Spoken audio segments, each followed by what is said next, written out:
अस्सलाम वालेकुम जी। तमाम स्टूडेंट्स कैसे हैं? उम्मीद करता हूँ आप सब खैर ऑफिस से होंगे। माई सेल्फ सिप्तैन ट्रेडर, और आप देख रहे हैं जना फॉरेक्स एकेडमी यूट्यूब चैनल। आज की इस वीडियो में हम आपके साथ शेयर करेंगे गोल्ड अपडेट। गोल्ड का नेक्स्ट मूव क्या है? तो चलिए सबसे पहले हम देखते हैं कि नेक्स्ट वीक हमारे पास कौन कौन सी हाई इम्पैक्ट न्यूज़ हैं यूएसडी की। तो मंडे को हमारे पास कोई भी मेजर डेटा नहीं है, कोई भी यूएसडी की न्यूज़ नहीं है, तो मार्केट साइडवे रहने के इम्कान है। जब यूएसडी की कोई डेटा नहीं होता मार्केट में तो मार्केट हमेशा साइड में मूव करती है। फेक ब्रेकआउट्स देखने को मिलते हैं। उसके अलावा हमारे पास ट्यूसडे वाले दिन हमारे पास सीपीआई का डेटा है। सीपीआई होती क्या है? सीपीआई में इन्फ्लेशन पर बात की जाती है, महंगाई के बारे में बात की जाती है। अगर सीपीआई तवक्का से ज़्यादा है तो इसका मतलब होता है कि महंगाई बढ़ रही है। तो ऐसी सूरत में मरकजी बैंक जैसा कि फेडरल रिजर्व और इंटरेस्ट रेट्स बढ़ सकते हैं। ज़्यादा शरह सूद यानी यूएसडी अगर मजबूत होता है तो गोल्ड पर दबाव आ सकता है, यानी गोल्ड के अंदर सेलिंग देखने को मिल सकती है। अगर सीपीआई तवक्का से कम आए तो महंगाई का कम समझी जाती है, यानी जो महंगाई है वो कम है और गोल्ड के ऊपर जाने के चांसेस ज़्यादा हैं। तो नेक्स्ट हमारे पास है वेंसडे को हमारे पास जो डेटा है वो है पीपीआई का। यूएसटी का जो रिपोर्ट है वो है पीपीआई की। पीपीआई अब क्या होता है? पीपीआई होता है प्रोड्यूसर प्राइस इंडेक्स। इसके अंदर कारखाने, मैन्युफैक्चरिंग और सप्लायर्स की लागत में कितना इजाफा हुआ है इसके बारे में बात की जाती है। अगर पीपीआई तवक्का से ज़्यादा है तो इसका मतलब है प्रोड्यूसर्स की लागत बढ़ रही है। यानी सीपीआई इन्फ्लेशन बढ़ने का सबब बन सकती है। ऐसी सूरत में डॉलर मजबूत होता है और गोल्ड पर दबाव आता है। अगर पीपीआई तवक्का से कम आए तो इसका मतलब है पैदावारी लागत कम बढ़ रही है या कम हो रही है। मुस्तकबिल में इन्फ्लेशन कम रहने की तवक्का की जा रही है, यानी गोल्ड ऊपर जा सकता है। इसके बाद थर्सडे को हमारे पास एक यूएसडी की रिपोर्ट है। हाई इम्पैक्ट है फेड चेयरमैन वारिश टेस्टी फीस। इसका देखते हैं क्या इम्पैक्ट हो सकता है। इंशाल्लाह ये मैं रीड करके आपके साथ शेयर करूंगा। बाकी जीडीपी का डेटा है हमारे पास। नेक्स्ट वीक ये दो तीन डेटे हैं हमारे पास। सीपीआई का डेटा है, पीपीआई का डेटा है, जीडीपी का डेटा है। तो अब चलते हैं हम गोल्ड मार्केट में देखते हैं अपना टेक्निकल एनालिसिस। उससे पहले मैं आपको गोल्ड की हिस्ट्री दिखाऊंगा। गोल्ड के अंदर हम आज से 6 साल पीछे जाएंगे। गोल्ड मार्केट किस तरह वर्किंग करती थी और अब गोल्ड की क्या सिचुएशन है, और नेक्स्ट गोल्ड में क्या मूव होने वाला है। हम क्या एक्सपेक्ट कर रहे हैं, जिना फॉरेक्स एकेडमी क्या एक्सपेक्ट कर रही है गोल्ड के अंदर अभी। ये रिसेंटली जो सेलिंग हुई है कहीं पे रिकॉर्ड नहीं की कि इतनी सेलिंग हो मार्केट में, ठीक है। मैं आज से 6 साल पहले का आपके साथ डेटा शेयर करूंगा। 6 साल के अंदर मार्केट में इस तरह का मूव नहीं आया। तो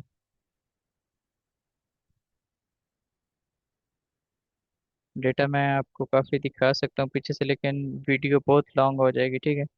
अभी अगर हम यहाँ से बात करें तो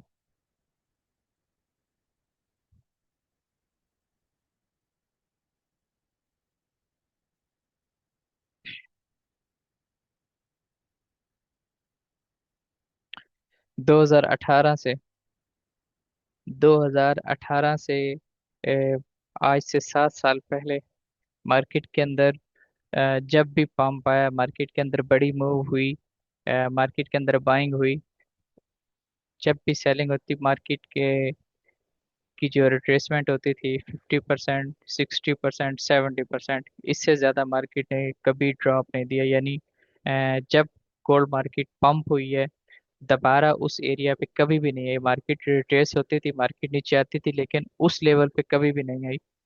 अब मैं यहाँ से आपको $1,000 पर ऑन्स पे मार्केट थी, यहाँ से मैं आपको दिखाने लगा हूँ मार्केट के मूव। अब ये हमारे पास जोन है 1165। ठीक है, 1165 मार्केट ने अपना यहाँ पे लगाया ऑल टाइम हाई 1400 पे। 1400 पे लगाया मार्केट ने, फिर इसको ब्रेक किया। ब्रेक करने के बाद मार्केट इस एरिया पे आई। ठीक है, एरे टेस्टिंग के बाद मार्केट ने अपना ऑल टाइम हाई लगाया 1690 के जोन के करीब। मार्केट ने ऑल टाइम लगाया, फिर मार्केट यहाँ से बुरी तरह से गिरी है, मार्केट में सेलिंग हुई है। और अगेन उसी जोन से पंप हो गया। मार्केट ने ये जोन ब्रेक नहीं किया, जो मार्केट का रिसेंटली ऑल टाइम हाई था, मार्केट ने उसको ब्रेक नहीं किया। ये जोन हमारे पास था 1440 का। अगेन यहाँ से पंप हुई।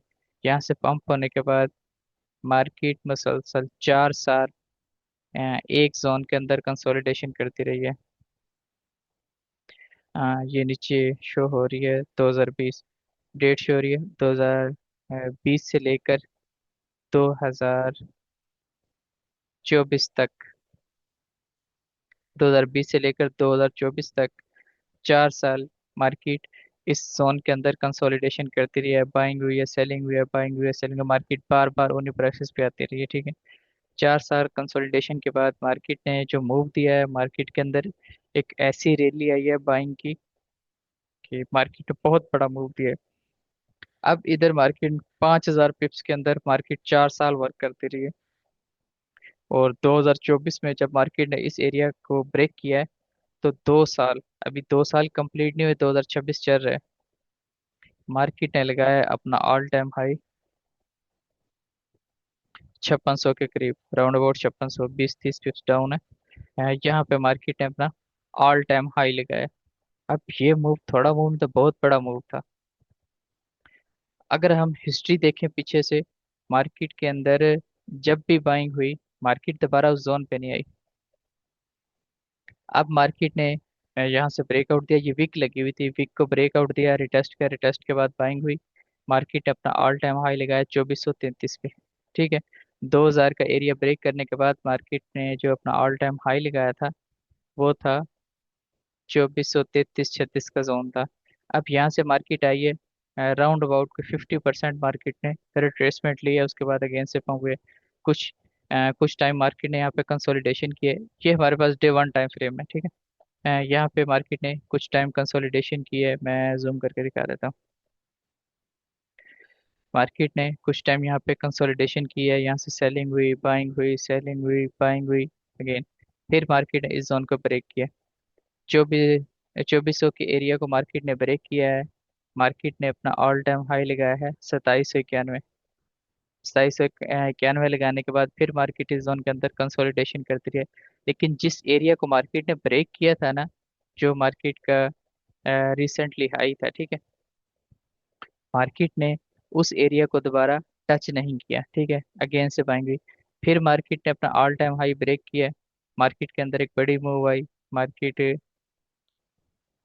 2957 को टच किया है। फिर मार्केट यहाँ से थोड़ा सा रिट्रेस हुई और मार्केट के अंदर अगेन बाइंग हुई। फिर मार्केट ने अपना जो हाई लगाया है वो 3500 का लगाया है।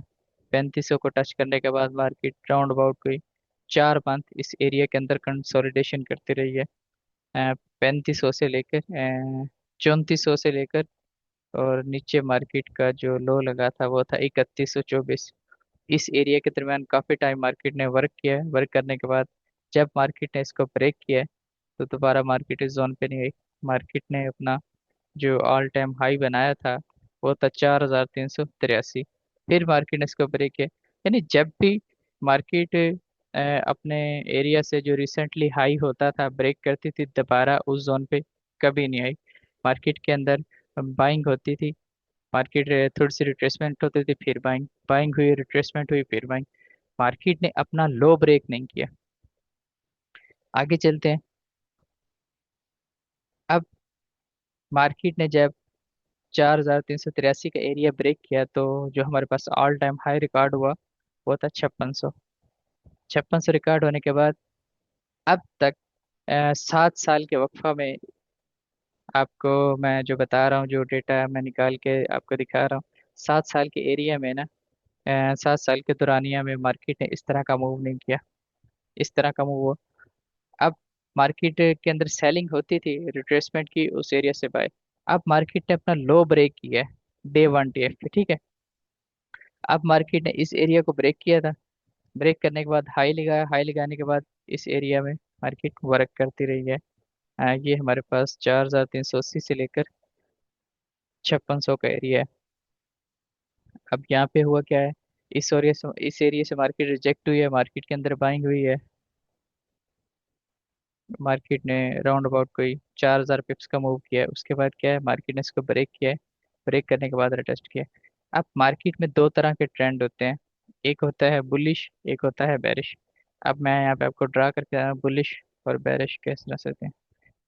बुलिश जो ट्रेंड होता है इस तरह से होता है, लो लगाया मार्केट ने, लोअर लो, ये लग गया higher high, higher low, higher high, higher low, higher high. Market इस तरह से ट्रेंड बनाती है।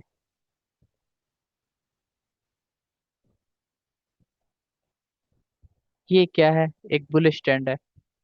मार्केट नीचे आती है लेकिन मार्केट उस पॉइंट पे नहीं आती, अपने लो को ब्रेक नहीं करती। ये एक क्या है, बुलिश ट्रेंड स्टार्ट हो गया, मार्केट बाय जा रही है, बाइंग हुई, रिट्रेसमेंट हुई, बाइंग हुई, रिट्रेसमेंट हुई, बाइंग हुई, इस तरह से मार्केट वर्क कर रही है। ये था बुलिश ट्रेंड। अब बेरिश ट्रेंड कैसे होता है, मार्केट अपना लो ब्रेक करेगी,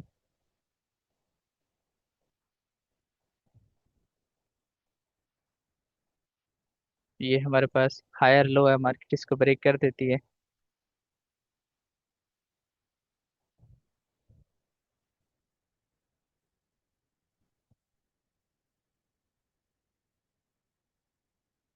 तो हमारे पास सेल ट्रेंड स्टार्ट हो जाएगा।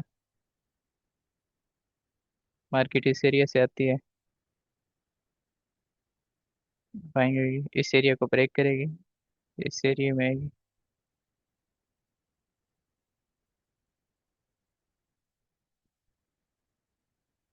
ये क्या होगा, हमारे पास सेल ट्रेंड होगा। मार्केट के अंदर सेलिंग होगी, थोड़ी सी बाइंग होगी, फिर से सेलिंग होगी, फिर थोड़ी सी बाइंग होगी, फिर सेलिंग होगी, फिर थोड़ी सी बाइंग होगी, फिर सेलिंग होगी, इससे सेल। ये हमारे पास जो ट्रेंड है, ये है बेरिश।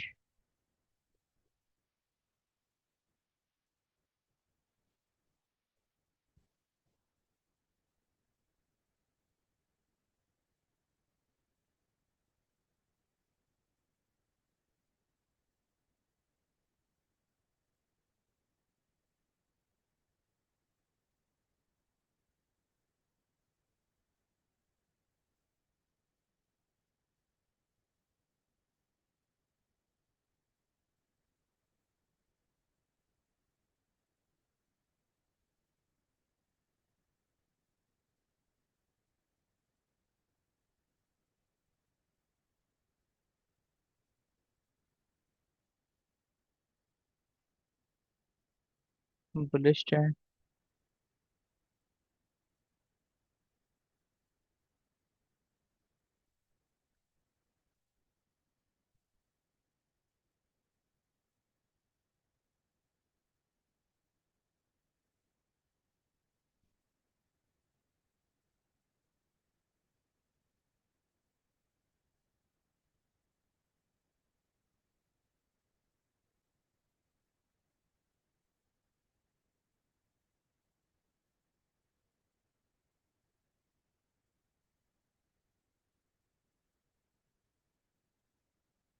बेरिश ट्रेंड मार्केट में था, जब मार्केट, अब मार्केट, और दूसरा जितना बड़ा टाइम फ्रेम होता है, जो स्ट्रेंथ होती है, क्वालिटी होती है, मार्केट के मूव्स होते हैं उतने स्ट्रॉन्ग होते हैं। जैसे कि सम टाइम ऐसे होता है कि मार्केट टेक्निकल को फेल कर देती है, मार्केट ट्रैप करती है, ब्रेकआउट करने के बाद उस तरफ मूव नहीं होता। तो इस तरह हमारे पास जो छोटे टाइम फ्रेम होते हैं, M5 हो गया, M15, M30, इनमें ऐसा होता है, जितना बड़ा टाइम फ्रेम होगा क्वालिटी उतनी अच्छी होगी। तो अब मार्केट में जब भी बाइंग हुई, मूव आया, तो यानी जो भी सिचुएशन चलती रहे, मार्केट ने कभी अपना लो ब्रेक नहीं किया, और मार्केट एक rally by rally, step by step अच्छी बाइंग हमें देखने को मिलती रही। लेकिन अब जो सिचुएशन है ना, अगर देखा जाए तो मार्केट के अंदर सेलिंग की बहुत ज़्यादा पॉसिबिलिटी है।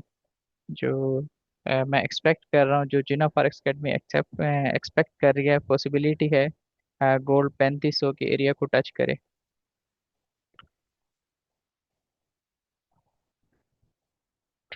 अभी ये एरिया हमारे पास अच्छा है, 3900 3800 का जोन है, यहाँ से हमें बाइंग देखने को मिल सकती है। मार्केट इस एरिया से बाय हो सकता है गोल्ड। अगर हमारे पास बाइंग कहाँ से स्टार्ट होगी, अभी तक जो करंटली सिचुएशन है वो सेल की है। अगर हम यहाँ से गोल्ड को देखें तो गोल्ड के अंदर सेल की पॉसिबिलिटी है। तो अगर गोल्ड 4380 के जोन को ब्रेक कर देता है, डे वन की कैंडल स्ट्रॉन्ग हमें यहाँ पे क्लोजिंग देखने को मिल जाती है, 4470 पे हो जाती है, 4400 4500 पे हो जाती है, तो फिर हम कह सकते हैं कि गोल्ड के अंदर बाइंग हो सकती है और गोल्ड अपना नया ऑल टाइम हाई बना सकता है। लेकिन जब तक ये जोन ब्रेक नहीं होता, बहुत मुश्किल है गोल्ड के अंदर बाइंग हो। Gold step by step sell की तरफ आ रहा है। अब मार्केट जिस जगह पे खड़ी है ना, तो अभी आपको लॉन्ग टर्म होल्डिंग नहीं करनी चाहिए। काफ़ी मेंबर हैं, काफ़ी स्टूडेंट्स हैं जो लॉन्ग टर्म सोचते हैं, मैसेज करते हैं, पूछते हैं कि सर अभी यहाँ से बाय कर लें, हम होल्ड कर लें। तो उनसे अभी रिक्वेस्ट है कि अभी वो वेट करें, अभी यहाँ से बाइंग नहीं करें, अभी होल्ड नहीं करें, अभी वो इंट्राडे पे काम करें, प्रॉफिट बनाएं, स्टॉप लॉस के साथ ट्रेडिंग करें। दोनों साइड पे मार्केट मूव दे रही है, सेल साइड पे भी बाय साइड पे भी। तो इस तरह से वो स्कैल्पिंग करें, इंट्राडे पे ट्रेडिंग करें, लेकिन होल्डिंग नहीं करें अभी। अभी गोल्ड मजीद नीचे डाउन आ सकता है। तो नेक्स्ट मैं आपको दिखाऊंगा H4 पे गोल्ड की क्या सूरत हाल है। ये मैंने आपसे वीकली फॉरकास्ट शेयर की थी, आपको याद होगा हमारे चैनल पे ये वीडियो भी पड़ी हुई है। मार्केट उस वक्त इस जोन पे थी, 4200 के जोन पे थी, हमने बाइंग लेवल दिया था। फिर मार्केट इस जोन पे आती है ना, 4056 का जोन है, और 3900 का है, 3960 का जोन है। अगर इन लेवल्स पे आती है तो ये बाइंग के लिए अच्छे लेवल है और हमें यहाँ से बाइंग देखने को मिल सकती है। पहला लेवल है, यहाँ से भी हमें बाइंग देखने को मिली थी, 500 पिप्स का मार्केट ने मूव किया था। तो इस लेवल से भी मार्केट ने रिस्पेक्ट दी है, इसी जोन से मार्केट के अंदर बाइंग हुई है, मार्केट यहाँ पे आई है। तो नेक्स्ट जो सिनेरियो नज़र आ रहा है मुझे, गोल्ड के अंदर बाइंग हो सकती है। करंटली मार्केट 4200 को टच कर सकती है।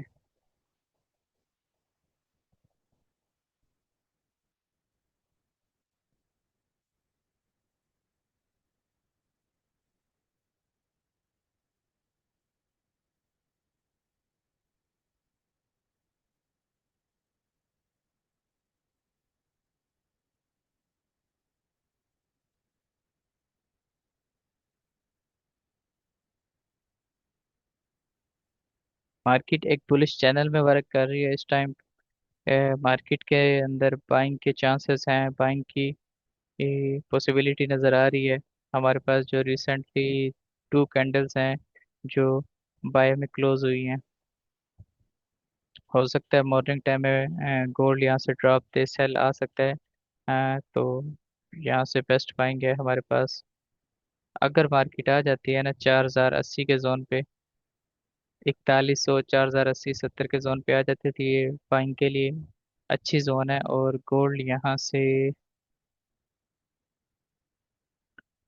4200 को लगा सकता है, 4260। हाँ, ये टारगेट, ये जोन है मार्केट का। H4 टाइम फ्रेम पे यहाँ पे रिजेक्शन है, 4180 4200। ये यहाँ से पॉसिबल है मार्केट रिजेक्ट और रिजेक्शन दे ये जोन। तो आप ये भी टारगेट रख सकते हैं, इस जोन प्रॉफिट बुक कर सकते हैं। अगर ये ब्रेकआउट देती है तो अगेन मार्केट 4300 को टच कर सकती है, 4266 4300 के एरिया को टच कर सकती है।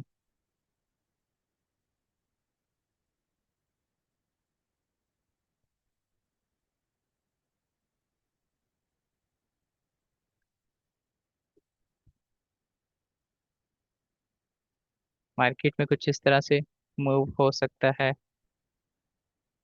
जो H4 टाइम फ्रेम पे मैं एक्सपेक्ट कर रहा हूँ गोल्ड के अंदर बाइंग हो सकती है। गोल्ड इस तरह से मूव कर सकता है और यहाँ से हमें सेलिंग देखने को मिल सकती है अगर मार्केट ये जोन ब्रेक कर जाती है। डे वन पे ही मैंने बताया है, ये जो जोन है ना बहुत ही इम्पोर्टेंट जोन है। अगर इस लेवल को ब्रेक कर देती है, कैंडल की क्लोजिंग 43, 80, 4400 से ऊपर हो जाती है, तो गोल्ड के अंदर अगेन से बाय ट्रेंड कंटिन्यू हो जाएगा, जैसा कि अभी मैंने आपको डे वन पे दिखाया।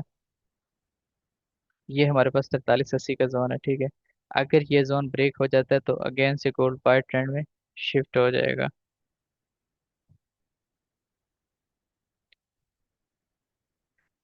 नेक्स्ट मैंने H1 पे,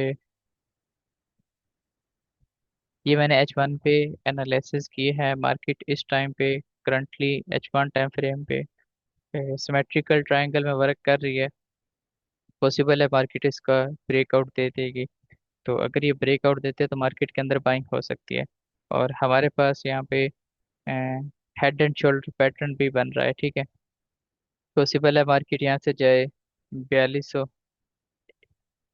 4198, 4200 के जोन पे जाए और वहां से मार्केट रिजेक्ट हो, मार्केट अगेन से आ जाए इस जोन पे 4051, 4100 के जोन पे मार्केट दोबारा आ जाए और 4100 के जोन से अगेन पॉसिबिलिटी है गोल्ड टच करे 4145 को और फिर सेलिंग हो। और मार्केट जो टारगेट रखती है वो 4029, 25 का टारगेट है। कुछ इस तरह से हो सकता है। तो उम्मीद है आपको गोल्ड की समझ आ गई होगी। मैंने कोशिश तो की है कि आपको आसान अल्फाज में समझा सकूं, फिर भी अगर किसी बात की आपको समझ नहीं आई तो आप कमेंट में अपनी राय का इजहार ज़रूर कर सकते हैं। इंशाल्लाह हम उसका रिप्लाई करेंगे। मुझे दीजिए इजाज़त। ओके, अल्लाह हाफिज़।